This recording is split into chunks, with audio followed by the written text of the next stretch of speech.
নমস্কার বন্ধুরা, আবার একবার আপনাদের সঙ্গে আমি অসীম চক্রবর্তী। আজ মানব জীবনের করতলে ভ্রমণ রেখা নিয়ে আলোচনা। সাধারণত আয়ুরেখা থেকে যেসব রেখা উঠে চন্দ্রের ক্ষেত্রের দিকে যায় তাদেরকে বলা হয় ভ্রমণ রেখা। এই সব রেখা হাতে থাকলে দেশ ভ্রমণ নির্দেশ করে। যত বেশি চন্দ্রের ক্ষেত্রে যাবে তত বেশি দূর ভ্রমণ নির্দেশ করে। চিত্রে 1 নম্বরে দেখুন, এই ভ্রমণ রেখা গভীর এবং অকর্তিত থাকলে জাতক ভ্রমণে বেশ লাভ করে, অর্থ সঞ্চয় হয় এবং উন্নতি করে।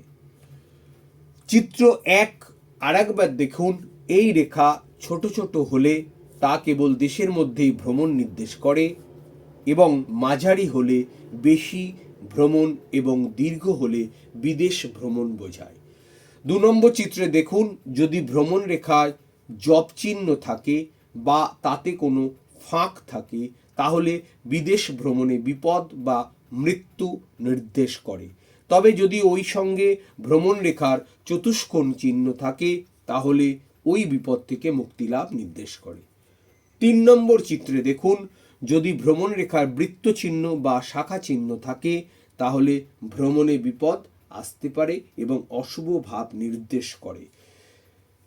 4 নম্বর চিত্রে দেখুন, যদি মণিবন্ধ রেখা থেকে বা শুক্র ক্ষেত্র থেকে একটি রেখা বৃহস্পতির ক্ষেত্রে যায় তাহলে তাদেরকে দীর্ঘ জলজীবন ভ্রমণ এবং বিদেশ ভ্রমণ নির্দেশ করে।